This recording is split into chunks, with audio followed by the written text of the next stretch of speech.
News 18 के social media platform पर आपका स्वागत है। मैं आपके साथ साइमा परवीन। जंग भले ही इजराइल और ईरान के बीच हो, लेकिन उसकी आंच दुनिया के हर कोने तक पहुंच रही है और जब बात भारतीयों की जान की हो तो भारत कभी पीछे नहीं हटता। यही वजह है कि भारत सरकार ने युद्ध के बीच शुरू किया है ऑपरेशन सिंधु, एक ऐसा रेस्क्यू मिशन जिसमें गोलियों और धमाकों के साए में भी भारतीयों को सुरक्षित उनके वतन लाया जा रहा है। इजराइल के साथ साथ अब ईरान से भी नागरिकों की सुरक्षित वापसी हो रही है। आज सुबह 292 और भारतीय दिल्ली पहुंचे और उनकी जुबान पर एक ही बात थी, वो थी शुक्रिया भारत सरकार। अब कैसे चला ये ऑपरेशन, कौन कौन थे शामिल, आइए समझते हैं इस बहादुरी भरे मिशन की पूरी कहानी।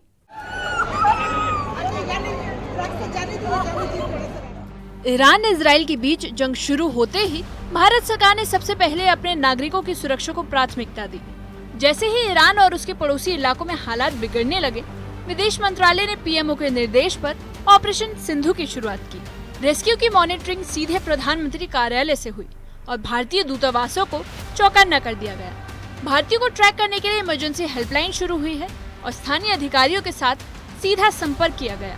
दूतावास की टीम ने लोकेशन, डॉक्यूमेंटेशन और एग्जिट प्रोसेस के जरिए भारतीय नागरिकों को वापस बुला लिया। ईरान में फंसे भारतीयों को निकालने का पहला सफल प्रयास तब हुआ जब 292 भारतीयों को लेकर एक C-17 ग्लोब मास्टर दिल्ली पहुंचा। ये फ्लाइट तेहरान से अमान होते हुए दिल्ली आई और इसमें छात्र, हेल्थ वर्कर्स, टूरिस्ट और कामगार शामिल थे। सभी यात्रियों ने दिल्ली पहुंचते ही मोदी सरकार का शुक्रिया अदा किया। यात्रियों के लिए इमिग्रेशन से पहले मेडिकल स्क्रीनिंग, खाना और काउंसलिंग की व्यवस्था की गई थी। हमारे ये निहाल साहब ने जो कोशिश की है और बराबर वो आप लोगों से राब्ता कायम करे रहे हैं, जिसके लिए हम लोग का रास्ता निकला, हम लोग इस वक्त यहाँ पर पहुँचे। इसके लिए इंडिया गवर्नमेंट का बहुत बहुत शुक्रिया, तहे दिल से शुक्रिया। हम आप सबका खुश हैं? खुश हैं, बहुत आ गए। इवैक्यूएशन हमारी आसानी से हो गई क्योंकि हम तेहरान में पढ़ते हैं, शहीद बहिश्ती में, तो उधर काफ़ी फ़िलहाल क्रिटिकल बहुत ज़्यादा है, मगर जहाँ जहाँ हमें गवर्नमेंट ने लिया, हमें उन्होंने हमारी काफ़ी मदद की। गवर्नमेंट को सिर्फ मैं इतना कहना चाहूँगी, like we are very thankful for you and we really appreciate your all efforts. Operation Sindhu के तहत रेस्क्यू की प्रक्रिया बहुस्तरीय रही। सबसे पहले स्थानीय भारतीय दूतावासों ने नागरिकों को चिन्हित किया, फिर ग्रुप बनाकर उन्हें पास के सुरक्षित जोन तक पहुंचाया गया। वहां से जॉर्डन और इजिप्ट के जरिए एयरलिफ्ट की तैयारी की गई। भारतीय वायुसेना के ग्लोब मास्टर और चार्टर्ड फ्लाइट्स को लगाया गया। डॉक्यूमेंटेशन से लेकर सुरक्षा क्लियरेंस तक सभी प्रोसेस युद्ध स्तर पर पूरे किए गए। जॉर्डन के अलावा इजिप्ट की सीमा से भी ऑपरेशन सिंधु को गति दी गई। भारत सरकार ने इजिप्ट अधिकारियों से संपर्क कर रेस्क्यू को मंजूरी दिलवाई। इधर से जो नागरिक निकाले गए उनमें महिलाएं, बच्चे और कामगार भी शामिल थे। इस ऑपरेशन में नौसेना, वायुसेना और MEA यानी मिनिस्ट्री ऑफ एक्सटर्नल अफेयर्स के अधिकारी सीधे जुड़े थे। Visa clearance, passport verification, medical certification सब कुछ युद्ध स्तर पर किया गया और लोगों को सीधा फ्लाइट से भारत लाया गया। भारत लौटे नागरिकों के चेहरे पर सुकून और आंखों में आभार दिखा।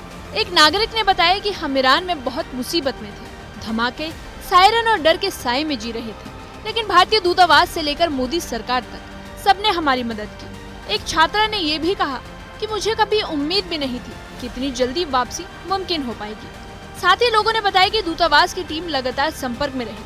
फूड पैकेट्स और जरूरी दवाइयां भी पहुंचाई गई। स्टूडेंट के लिए वो हम अपनी फैमिली से दूर हैं, तो ऑब्वियस सी बात है कि डर लगता है इंसान को कि हाँ हम अपनी फैमिली से दूर हैं तो नहीं, वहाँ पे ये अटैक्स हो रहे हैं तो कुछ भी हो सकता है, यू नेवर नो।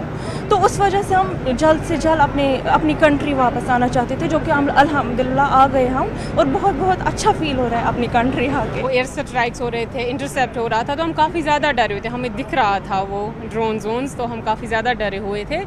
लेकिन फिर जब इंडियन एम्बेसी के साथ हमारा कांटेक्ट हो गया तो उन्होंने जैसे हमें शिफ्ट किया दूसरी सिटीज़ में और फाइनली हमें इवैक्यूएट किया, तो अभी हम बहुत ज़्यादा खुश हैं। अब तक ऑपरेशन सिंधु के तहत ईरान से 2295 भारतीयों की वापसी हो चुकी है। हर दिन, हर घंटे ये संख्या बढ़ती जा रही है। जॉर्डन और इजिप्ट जैसे वैकल्पिक रूट्स सक्रिय हैं और वायुसेना की फ्लाइट्स लगातार ऑपरेट कर रही है। पीएमओ की निगरानी, विदेश मंत्रालय की रणनीति और सेना की फुर्ती, यही इस मिशन की रीढ़ है। सरकार ने ऐलान किया है कि जब तक आखिरी भारतीय भी सुरक्षित वतन नहीं लौट आता, तब तक ऑपरेशन सिंधु जारी रहेगा। जंग का असर सीमाओं तक सीमित नहीं रहता, वो इंसानों की जिंदगी पर सबसे गहरा जख्म छोड़ता है। ऑपरेशन सिंधु उसी जख्म को भरने की एक कोशिश है। भारत ने साबित कर दिया है कि चाहे हालात कितने भी मुश्किल क्यों ना हो, अपने लोगों के लिए हर हद पार की जा सकती है। ईरान, इजराइल, जॉर्डन या इजिप्ट, भारत हर मोर्चे पर सक्रिय है। न्यूज़ 18 के लिए हमारे संवाददाता रिफत अब्दुल्ला की रिपोर्ट।